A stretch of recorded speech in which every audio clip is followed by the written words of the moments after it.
أعوذ بالله من الشيطان الرجيم بسم الله الرحمن الرحيم رب اشرح لي صدري ويسر لي أمري واحلل عقدة من لساني يفقه قولي ربنا زدنا علما اللهم فقهنا في الدين اللهم فقهنا في الدين الحمد لله السلام علیکم ورحمۃ اللہ وبرکاتہ. الحمدللہ، اللہ کا شکر ہے کہ اللہ تعالیٰ نے ہمیں ایک اور دن دے دیا ہے اپنی کتاب کو سمجھنے کے لیے، اس کو پڑھنے کے لیے. اب دیکھیں یہ جو وقت ہے نا جس میں ہم جی رہے ہیں، جس میں آج ہم زندہ ہیں، ہمیں نہیں پتا کہ اگلی گھڑی ہمیں مر جانا ہے کہ زندہ رہنا ہے. تو جس طرح یہ جو جینا ہے ہمیشہ کا جینا نہیں ہے نا، اسی طرح یہ مرنا جو ہوگا وہ ہمیشہ کا مرنا نہیں ہوگا. ایک دن ہم اپنے اسی جسم کے ساتھ اور اسی روح کے ساتھ جو ہے وہ ایک دوسری دنیا میں کھڑے ہوں گے، اور اس روز جو ہے وہ آخری عدالت لگے گی. ہم سب کو جیسے پتہ ہے کہ ہم نے حساب کتاب کے لیے اللہ کے سامنے حاضر ہونا ہے، اور ہم سب کے اعمال نامے جو ہے وہاں کھولے جائیں گے، اور ہمارے اعمال کے حساب سے پھر ہمیں جنت ملے گی یا جہنم ملے گی، اور یہ ہمارا فیصلہ وہاں ہوگا. تو ہم میں سے ہر شخص جو ہے وہ اس دن، یعنی جو جہنم ہے اس کے عذاب سے ہم سب بچنا چاہتے ہیں نا، اور آخرت میں ہم سب کامیابی چاہتے ہیں، مگر اس کے لیے ایک بات یاد رکھنی ہے اور ایک بات جان لینی ہے کہ وہاں کامیابی کا صرف ایک راستہ ہے، صرف ایک، اور وہ کیا ہے؟ تقوی. وہ تقوی کا راستہ ہے. جیسے سورہ الاعراف میں بھی آتا ہے نا کہ آخرت کا گھر بہتر ہے ان لوگوں کے لیے جو تقوی اختیار کریں. تو ہمیں جو ہے پھر کیا کرنا ہے؟ اس راستے پر گامزن رہنے کے لیے ہر ممکن طریقہ اختیار کرنا چاہیے، اور اس مقصد کے حصول کے لیے جو سب سے مؤثر طریقہ ہے وہ روزہ ہے. ٹھیک ہے؟ اور الحمدللہ ہم ایک بار پھر جو ہے وہ اللہ تعالیٰ کا جو یہ بہت ہی خوبصورت اور پیارا مہینہ ہے رمضان المبارک، اس کے قریب آ چکے ہیں، اور بالکل کچھ دنوں کے بعد جو ہے وہ ہم رمضان کے اندر ہوں گے.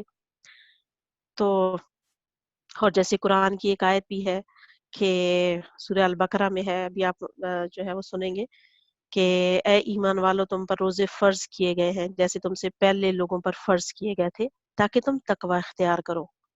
تو تقوی کیا ہوتا ہے؟ تقوی اللہ کا ڈر ہے، اللہ کا خوف ہے، ایک فکر کی زندگی ہے، ایک شعور کی زندگی ہے، ڈر ڈر کے پھونک پھونک کر قدم رکھنے کی زندگی تقوی ہے.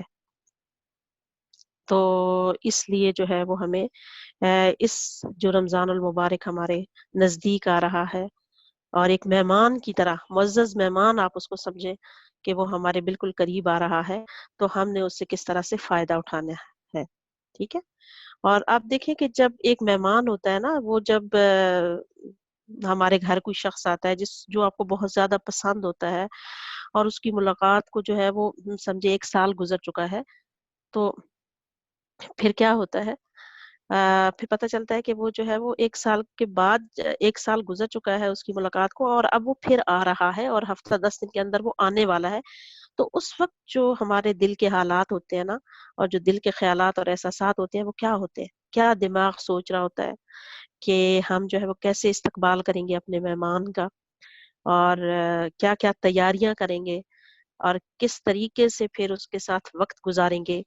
یہ سب ہم لوگ جو ہے وہ کبھی نہ کبھی اس تجربے سے ضرور گزرے ہوں گے کہ جب کوئی محبوب ہمارا آ جاتا ہے، جیسے کوئی رشتہ دار آ جاتے ہیں، کوئی بہن بھائی، کوئی والدین یا دوست، کوئی بھی آ جائے، تو اس وقت انسان کی کیفیت کیا ہوتی ہے. تو دوسرے جتنے بھی کام ہیں، ساری جتنی باتیں ہیں وہ ساری سیکنڈری ہو جاتی ہیں نا، اور ساری توجہ اور سارا دھیان پھر کس پر لگ جاتا ہے؟ مہمان کی آمد پر لگ جاتا ہے کہ اس کو کس طرح سے ہم نے ویلکم کرنا ہے، اور پھر کس طریقے سے ان کے ساتھ پوری پلاننگ کرتے ہیں کہ کس کس طریقے سے ان کو خوش رکھیں گے، ان کے کھانے پینے کا کیسے انتظام کریں گے، کون سا کمرہ ان کے لیے سیٹ کریں گے، اور کس طریقے سے ان کے ساتھ وقت گزاریں گے. تو